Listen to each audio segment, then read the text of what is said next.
बिस्मिल्लाहिर्रहमानिर्रहीम। मैं बेवा हुई और मेके गई तो वहाँ बस एक फुप्पो थी। हम दोनों साथ रहते थे और लोगों के घरों में काम करते, लेकिन फुप्पो एक दिन एक फकीर से खास चादर लाई जिसे ऊपर लेकर सोने से बिस्तर पैसों से भर जाता था। फूफा कहती थी, फकीर की करामात है, हम दौलतमंद हो रहे हैं। लेकिन एक दिन मैंने वो चादर रात सोते हुए फूफो के ऊपर डाल दी और खुद देखने लगी। अभी थोड़ी देर गुजरी थी कि रूह लर्ज गई, क्योंकि फूफो पर पहली शादी ने 2 साल बाद शौहर का इंतकाल हुआ। तो फूफो अब मुझे कहती थी कि मुझे दूसरी शादी कर लेनी चाहिए, लेकिन मैंने इनकी बात से इनकार कर दिया कि क्योंकि पहली शादी मोहब्बत की थी और अब इन्होंने अनवर के साथ मैं किसी को शरीक नहीं कर सकती थी। वो मुझे छोड़कर जा चुके थे। मेरे जहन में हर वक्त यही चलता रहता था, मेरे इस दुनिया में अब कोई भी नहीं था। मैं नहीं जानती थी कि दुनिया में आज भी अच्छे लोग मौजूद हैं जो कि बेटी होने पर अफसोस करते हैं और यही कहते हैं कि इन्हें सिर्फ और सिर्फ बेटा चाहिए। ये इन दिनों की बात है जब मैं 19 साल की थी। अम्मा इस दुनिया से पहले जा चुकी थी। मैंने जब से होश संभाला था तब से अपने अब्बा को ही अपने साथ देखा था। अब्बा ने अम्मा के जाने के बाद से मेरे लिए ज़माने की ठोकरें खाई थी। मेरे लिए वो हर एक से लड़ जाते थे। हम लोग एक मामूली से घर में रहते थे। वो मोहल्ला बिल्कुल अच्छा ना था जिधर हम लोग रहते थे, क्योंकि वो मोहल्ला कस्बे से काफ़ी दूर बन जाता था। अब्बा मुझसे ये कहते थे कि जब भी बाहर निकलूं तो एक चादर लेकर निकला करूं। अब्बा के कहने पर मैंने छोटी उम्र से ही चादर लेना शुरू कर दी थी। वो हर बात पर मुझे कहते थे कि मैं किसी को कुछ भी नहीं बताऊंगी, मैं कहाँ से ताल्लुक़ रखती हूँ। मैं अब्बा की बात मान लेती थी। जब भी कोई मुझसे पूछता था तो मैं अपना गलत पता बताती थी। जैसे मैं 10वीं जमात में पहुंची तो अब्बा ने फैसला कर लिया कि वो मेरे हाथ पीले कर देंगे। मुझे इस बात की समझ ना आई और स्कूल में अपनी दोस्त से पूछा कि इस बात का क्या मतलब है, तो वो मेरी बात सुनकर हंसने लगी थी कि मेरी बहुत जल्द शादी हो जाएगी और मैं दूसरे घर चली जाऊंगी। ये सुनकर मैं हैरान हो गई थी कि ऐसा कैसे हो सकता है। मुझसे बड़ी उम्र की लड़कियां अभी तक गैर शादीशुदा थीं और इधर अब्बा मेरी शादी की बात कर रहे थे। मैंने सीधा आकर अब्बा से बात की कि मुझे कोई शादी नहीं करनी, लेकिन अब्बा ने बताया कि मेरा रिश्ता हो चुका है, अब जब भी लड़के वाले कहेंगे तो मेरी शादी कर दी जाएगी। जैसे अनवर से मिली तो वो मुझे अच्छा लड़का लगा था। अब मैं भी तैयार हो गई थी, क्योंकि अनवर को देखकर ऐसा लग रहा था कि वो मुझे सारी जिंदगी खुश रखेगा। एक दिन स्कूल से जैसे ही पढ़ कर आई तो अब्बा ने बताया कि मेरा निकाह होने वाला है। मुझे धचका लगा था कि इतनी जल्दी से सब क्यों हो रहा है। अब्बा ने बताया कि ये सब कुछ इतनी जल्दी इसलिए हो रहा है क्योंकि अब्बा को पैसों की ज़रूरत है और जैसे ही मेरा निकाह हो जाएगा तो अब्बा को पैसे मिल जाएंगे। मैं भी इस वक्त तैयार हो गई थी। मैं जानती थी कि जिस घर में हम रहते हैं इसका किराया भी हम लोग काफ़ी मुश्किल से अदा कर रहे थे और अब्बा की बात बिल्कुल दुरुस्त थी। जैसे मेरा निकाह हुआ तो लड़के वाले वापस चले गए थे। अब्बा ने मेरे हाथों में कड़े पहना दिए थे, क्योंकि जो कोई भी मुझे देखता था वो जान लेता था कि मैं किसी की अमानत हूँ। मुझे वो कड़े उतारने की इजाज़त बिल्कुल नहीं थी, इसलिए मैं जिधर जाती थी वो फंदे की तरह मेरे साथ होते थे। इस दिन के बाद जब भी स्कूल जाती थी तो लड़कियों के साथ उस्ताद भी मेरी वो हालत देखकर मुझ पर हंसते थे और मेरा मजाक उड़ाते थे। कुछ लड़कियां मुझ पर तरस खाती थी कि मेरे अब्बा ने तो मुझे बेच दिया। ये सुनकर मुझे काफ़ी गुस्सा आता था। मैंने अब्बा से कह दिया था कि अब मैं स्कूल बिल्कुल भी नहीं जाऊंगी। सबको ये लगता था कि इन्होंने मेरा सौदा किया और बदले में पैसे लिए हैं। इस बात पर अब्बा मुझे समझाते थे कि पैसे भी मेरी खातिर इन्होंने लिए हैं ताकि मेरे लिए कुछ जहेज बना सकें। इनकी बात सुनकर मैं फिर से नॉर्मल हो जाती थी, लेकिन अब मैंने सोच लिया था कि जब अगले घर जाना ही है तो ये स्कूल जाने का क्या फ़ायदा। मैंने स्कूल छोड़ दिया और अब घर ही रहती थी। मेरी दोस्त ने जब एक माह मेरा इंतज़ार किया और मैं स्कूल ना आई तो इसे भी काफ़ी हैरत हुई कि आखिर मैं कहाँ हूँ, इसलिए वो मेरा पूछने करने लगी और फिर मेरे घर आ गई। मैंने जैसे इसे बताया कि मैंने स्कूल छोड़ दिया तो वो काफ़ी गमगीन हो गई थी। अब हम दोनों कभी भी नहीं मिला करेंगे, पर मैंने इसकी बात सुनकर इसे कहा कि वो जब चाहे मुझसे मिलने मेरे घर आ सकती है। इस बात को सुनकर दोस्त ने एक दिन छोड़कर मेरे घर आ जाती थी और हम लोग काफ़ी गप्पे लगाया करते थे। एक दिन वो मुझसे पूछने लगी कि मेरा शौहर क्या करता है। जब मैंने इसे बताया कि अनवर काफ़ी अच्छे इंसान है तो वो खुश हो गई थी। मुझे भी तसल्ली थी कि मैं एक अच्छे हाथ में जा रही हूँ। अनवर से बात वगैरह कर लिया करती थी। हमारी बहुत अच्छी दोस्ती हो गई थी। अनवर मेरा काफ़ी ख्याल रखते थे, इसलिए मैं रुखसती के लिए तैयार हो गई थी। साथ ही हमारी रुखसती हो गई। उमर मेरा बहुत ख्याल रखते थे। मुझे कुछ भी नहीं आता था, क्योंकि अम्मा के मरने के बाद अब्बा ने मुझे काफ़ी लाड से पाला था। लेकिन अनवर ने जैसे ये सब देखा तो कहने लगे कि मुझे फ़िक्र करने की ज़रूरत नहीं है, वो मेरा पूरा ख्याल रखेंगे। अनवर अब मुझे बहुत कुछ सिखाने लगे थे, इस वजह से मैं भी इनकी काफ़ी कुछ सीखने लगी थी। मुझे सब कुछ आने लगा था। मैं ज़िंदगी के हर मोड़ पर अनवर का साथ देती थी। हमारी शादी को 1 साल गुजर गया था। नंबर 2, अनवर मेरे साथ काफ़ी अच्छे होते थे, लेकिन मेरे बाकी ससुराल वाले जानते थे कि मैं कैसे घर से आई हूँ, इसलिए मुझे वो इज्जत नहीं देते थे जो एक बहू को देनी चाहिए थी। मेरी सास हमेशा पीछे पड़ी रहती थी। वो लोग काफ़ी अमीर थे, पर वो मुझे जानते थे कि मैं कैसे घर से आई हूँ। मेरे बस एक अब्बा थे, इसलिए सास मुझसे ऐसा बर्ताव करती थी। मेरी इनके नज़दीक कोई हैसियत नहीं थी। मैंने अब्बा के बकौल सुना था कि मैं राज करूंगी, लेकिन शादी के फौरन बाद ही सास ने मुझे किचन पर लगा दिया। वो मुझसे वो खाने बनवाती थी जो मुझे बनाने नहीं आते थे। वो तो मैं शुक्र करती थी कि अनवर मेरा खूब अच्छी तरीके से साथ देते थे। अनवर की वजह से मैं किचन में सब कुछ बना लेती थी। वो मेरी मदद करते थे तो सास को ये देखकर बिल्कुल भी अच्छा नहीं लगता था, लेकिन मेरी सास को अनवर का डर होता था, क्योंकि अनवर एक ही था जो कि कमा कर मेरी सास को देता था। इसलिए जैसे ही अनवर आते थे तो मेरी सास का लहजा काफ़ी मीठा हो जाता था। शोहर के सामने मुझे कहती थी कि मैं तैयार होकर रहा करूं। अनवर मुझे समझाते थे कि मैं अपनी बातों का बुरा ना मानूं, क्योंकि वो ऐसे ही हैं। इस बात पर मैं शुक्र करती थी कि अनवर को भी मालूम है कि इनकी माँ कैसी हैं। सास ने मुझे एक दिन कहा कि अगर इस घर में कोई बच्चा आएगा तो वो बेटा ही होगा, और अगर मैंने बेटी पैदा की तो मेरा भी वही हाल होगा जो इनकी बड़ी बहू का हुआ था। अब मुझे नहीं मालूम था कि इनकी बड़ी बहू के साथ क्या हुआ था, लेकिन मुझे इतना मालूम था कि इनका बड़ा बेटा इनकी हर बात मानता था। इसकी वजह से इनकी बहू की माफ़ी काफ़ी मुश्किल दिन थे, और मैं शुक्र अदा करती थी कि अनवर ऐसा नहीं था। इस दिन के बाद मुझे पता चला कि अब्बा की तबीयत काफ़ी ख़राब है। मैं अनवर से इजाज़त लेकर अब्बा के पास रहने लग गई थी। अब्बा को जैसे देखा तो मैं काफ़ी परेशान हुई थी। वो बहुत कमज़ोर लग रहे थे। इन्हें न जाने कौन सी बीमारी थी। अनवर का कहना था कि वो अब्बा इलाका इलाज करवाने में मेरी मदद करेंगे, लेकिन अब्बा ने साफ इनकार कर दिया कि ऐसा नहीं हो सकता, इनकी मौत करीब है तो इन्हें मरने थे। अब्बा की बात सुनकर मैं काफ़ी गमज़दा हो गई थी। मैंने अनवर से इजाज़त चाही और अब्बा के साथ रहने लगी। मेरी फूफो भी अब्बा के साथ तो थी, लेकिन वो इतना ख्याल नहीं रखती थी। इसलिए मैंने फैसला कर लिया कि अब मैं अब्बा के साथ रहकर इनका ख्याल रखूंगी। पर किस्मत को जो मंजूर था। अब्बा इस दुनिया से चले गए। ये सदमा मेरे लिए बहुत बड़ा था। मैं इस सदमे को बर्दाश्त नहीं कर पा रही थी, पर अनवर ने मेरा काफ़ी साथ दिया था। वो मुझे हौसला देते रहे कि मैं खुद को संभालूं। कुछ देर के बाद अनवर मुझे वापस ससुराल लेकर चले गए। सास ने जैसे मुझे देखा तो इनका मूड बन गया। अब मैं काफ़ी कमज़ोर हो गई थी। अनवर मेरा ख्याल रखते थे, लेकिन अचानक ही एक दिन अनवर की एक रिपोर्ट मेरे हाथ लगी, जिसमें अनवर को दिल की बीमारी थी। ये देखकर तो मैं हैरान हो गई थी। मेरा चेहरा जर्द पड़ चुका था। अब्बा के जाने का काम अभी ताज़ा था कि अब एक और दरवाजे पर दस्तक दे रही थी। न जाने क्यों अनवर ने बात मुझसे छुपाई थी। अब इनकी तबीयत ख़राब हो जाती थी। मैं जान गई थी कि इन्हें दिल की बीमारी है, लेकिन इन्होंने एक खबर सबसे छुपाई थी।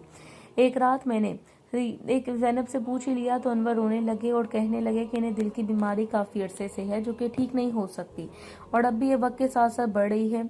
अनवर के पास रहकर दिन रात रोने लग जाती थी। जब ये सोचती थी कि मेरा इस दुनिया में कोई नहीं है, बचेगा, अनवर भी मुझे छोड़कर चले जाएंगे, तो मैं काम जाती थी।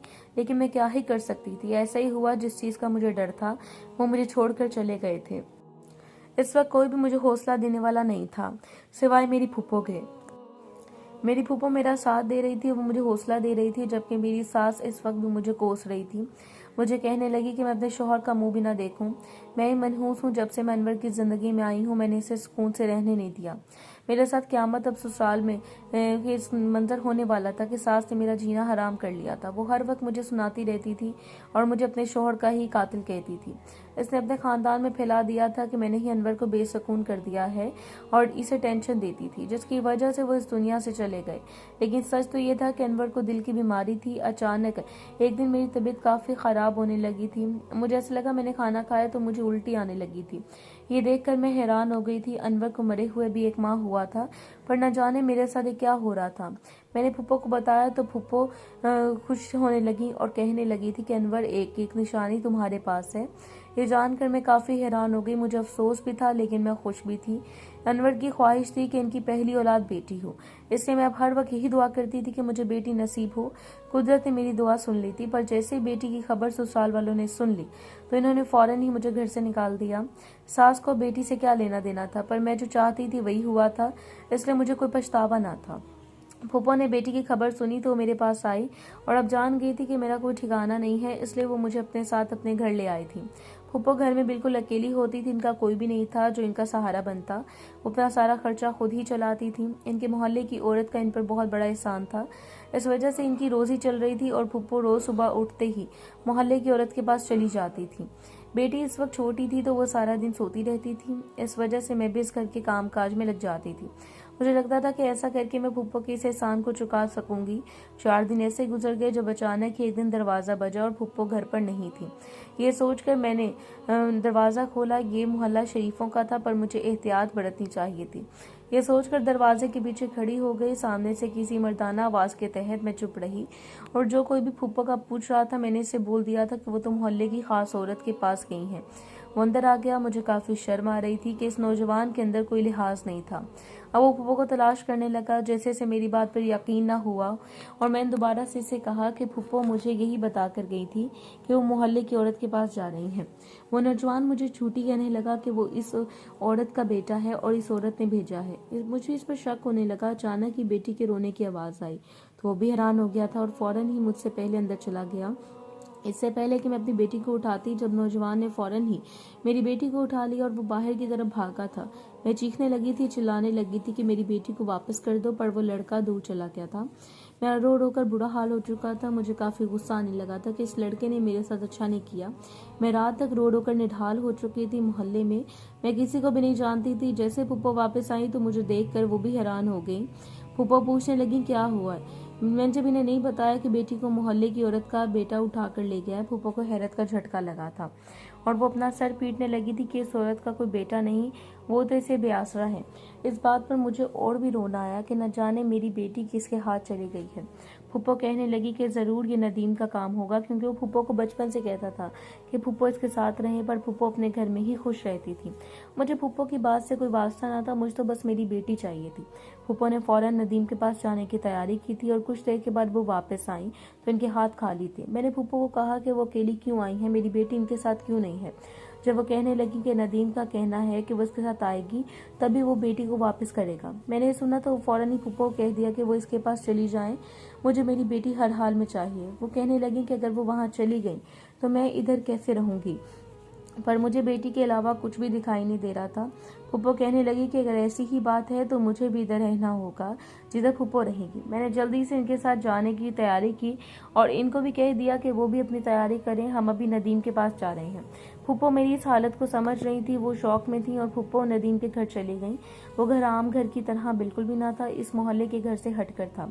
मैं अंदर जाकर अपने बेटी को बुलाने लगी। वो कुछ ही माह की बच्ची थी और मैं इसे ऐसे बुला रही थी जैसे वो मेरे पास दौड़ी चली आएगी। सामने ही नदीम सोफे पर बैठा था, इसकी गोद में मेरी बेटी सुकून से खाना खा रही थी। जैसे मैंने इसे देखा तो फौरन ही अपने गले से लगा लिया। नदीम फूफो को देखकर बहुत खुश हुआ था, पर जैसे वो हरकत मेरे जहन में आई तो मुझे नदीम पर अचानक से गुस्सा आने लगा और मैंने इसे 2 थप्पड़ लगाए थे। ये थप्पड़ मैंने किसी जाती मुफाद के तहत बिल्कुल भी नहीं लगा मारे थे, मगर एक माँ को इसने दुख दिया था, इस वजह से ये इसकी सजा थी। फूफो ने मुझे बिल्कुल ना रोका। अगले को मैं आम से रूम में मौजूद थी। मैं जानती थी कि फूफो मुझे खुद से दूर नहीं भेजेंगी, इसलिए मैंने मन ही मन में इस घर में रहना कबूल कर लिया था। फूफो के साथ साथ नदीम के एहसान पर भी मैं अब पलने लगी थी। फूफो मुझे दूसरी शादी का जो मशवरा देती थी अब वो मुझे सही लगता था। मैं इनको कह दिया था कि अगर इन्हें कोई अच्छा लड़का मिले तो बेशक वो मेरी शादी कर दें। फूफो ने तलाश शुरू कर दी थी और इस औरत के पास जाती थी। वो एक अमल मुझे बताती थी और मैं अमल पर काम कर लेती थी। तो वो जैसे ही एक दिन फूफो ने चादर दी और मुझे कहा कि इस चादर को करके मुझे बाहर निकलना है, तो मुझे काफ़ी अजीब लगा था। फूफो का दिल रखने के लिए चादर कर लेती थी। फातिमा बड़ी होने लगी थी और वो छोटी सी उम्र से काफ़ी सुलझी हुई और समझदार भी थी। सारे घर में घूमती रहती थी, इसे संभालना काफ़ी मुश्किल हो जाता था। एक दिन अचानक ही वो मुझे पूरे घर में ना मिली, पर जैसे मैं नदीम के कमरे में गई तो वो इसके गेम खेल रही थी। मुझे काफ़ी अजीब लगा था। नदीम इसके साथ बिल्कुल इस जितना ही बनकर खेल रहा था। फातिमा काफ़ी खुश थी, पर अचानक मेरे जहन में अजीब ख्याल आया और मैंने फातिमा को खींचकर अपने साथ लगा लिया और इस पर ऐसे चीखने लगी जैसे सारी गलती इसकी थी।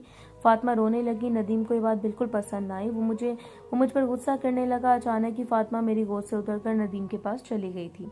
नदीम ने इसे बहुत प्यार दिया तो वो चुप हो गई। मुझे बहुत गुस्सा आया था कि एक अनजाने शख्स से वो इतना मानूस हो गई है और मैं इसके लिए इतना कुछ करती हूँ पर इसे मेरी परवाह नहीं है। फूफो मुझे समझाती थी कि फातिमा अभी बच्ची है, जो भी इसे प्यार देगा वो फौरन इसके पास चली जाएगी, इसलिए मैं इतना ना सोचूं। पर मुझे फिर भी इसका ख्याल होता था। मैं नहीं चाहती थी कि फातिमा की वजह से मैं किसी मुश्किल में पड़ूं। वो 6 साल की हो गई थी। नदीम भी अब इसका ख्याल रखता था। नदीम ने इसे अपने पसंद के स्कूल में करवाया था। फातिमा के मामले में भी मेरी बिल्कुल नहीं चलती थी। मैं इस बात पर भी चुप हो जाती थी क्योंकि मुझ पर नदीम के बहुत एहसानात हो गए थे। मैंने दूसरी शादी का फैसला कर लिया था। फूफो ने मुझे अपने पास बुला लिया था। मुझे कोई रिश्ता पसंद नहीं आया था। मैं चाहती थी कि ऐसे इंसान से शादी करूं कि मेरी बेटी को अपनी बेटी समझे और इसे कबूल करे, पर ऐसा रिश्ता मिलना काफ़ी मुश्किल लग रहा था। मैंने सोच लिया था कि फातिमा को समझाया करूंगी कि इसकी ज़िंदगी में एक और इंसान का इजाफा हो रहा है जो कि इसके पापा बनेंगे। पर जैसे मैं ये बात करती थी तो फातिमा का मूड बन जाता था। एक दिन उसने नदीम से ये बात कर दी कि मैं इसे लेकर इस घर से चली जाऊँ, और मैं भी जानती थी कि नदीम को छोड़कर फातिमा अब कहीं नहीं जाएगी क्योंकि इसे आदत हो गई थी। नदीम ने फातिमा को समझाया था कि वो फातिमा के पास रहेगा। इसने सीधा मुझ पर आकर बात की थी कि अगर मुझे दूसरी शादी करनी है तो मैं दिल खोल कर करूं, पर फातिमा इस घर से बिल्कुल भी नहीं जाएगी। मैंने इसकी बात सुनी तो इसे दो टोक कह दिया कि ये मेरा ज़ाती फैसला है, फातिमा मेरी बेटी है, मेरी मर्जी होगी, मैं फातिमा के साथ अपने दिल का फैसला ही करूंगी। पर नदीम ने फैसला किया कि फातिमा इतनी समझदार है कि वो अपना फैसला खुद कर लेगी, इसलिए वो बताएगी कि इसे कहाँ रहना है। मैं जानती थी कि इस बार भी मैं हारने वालों में से हूँ। फातिमा ने यही कहा था कि इसे इस घर में ही रहना है, पर वो ये भी नहीं चाहती थी कि मैं इसे छोड़कर किसी दूसरे घर चली जाऊँ। जब भी परेशान हो गई थी, मैंने बिलाखिर हार मान ली और दूसरी शादी का फैसला तर्क कर दिया। फूफो ने मुझे देखकर काफ़ी परेशान हुई क्योंकि मेरा इस तरह बिल्कुल भी नहीं था। अचानक एक दिन फूफो ने मुझे फैसला सुनाया जो कि मेरे वहम गुमान में भी नहीं था। मैंने साफ इनकार किया, पर फातिमा इस बात को सुन चुकी थी। इसने इस बात को सच मान लिया था। फूफो ने नदीम से बात की थी कि वो इसकी हर बात मानती हैं। अब नदीम को भी फूफो की बात माननी पड़ी। कुछ दिन बाद नदीम से मेरा निकाह हो चुका था और ये बहुत ही सादगी से हुआ था। फातिमा के अलावा कोई भी खुश ना था। फूफो भी खुश थी। नदीम फातिमा की खुशी देखकर मुस्कुरा देता था, पर मेरे चेहरे पर कोई रत्ती बराबर भी मुस्कुराहट नहीं थी, क्योंकि मैं नहीं जानती थी कि रिश्ता कहाँ तक जाएगा। मैंने नदीम को सब कुछ बता दिया था कि मेरे साथ क्या हुआ था, मेरी पहली शादी कैसी थी। फूफो ने इसे तफसीलन इतना नहीं बताया था। मैं नहीं जानती थी कि रिश्ता आगे बढ़ सकेगा या नहीं, लेकिन फातिमा की खुशी के लिए मुझे सब करना था। मेरी जिंदगी का भी एक मकसद था कि मैं अपनी बेटी की हर खुशी पूरी करूं। वैसे जब भी इसे सुकून में देखती थी तो मुझे कोई पछतावा नहीं होता था। इस रिश्ते को चलाने में फातिमा का भी सबसे अहम किरदार था। मजीद इस तरह की वीडियोस देखने के लिए हमारे चैनल को सब्सक्राइब कर दें।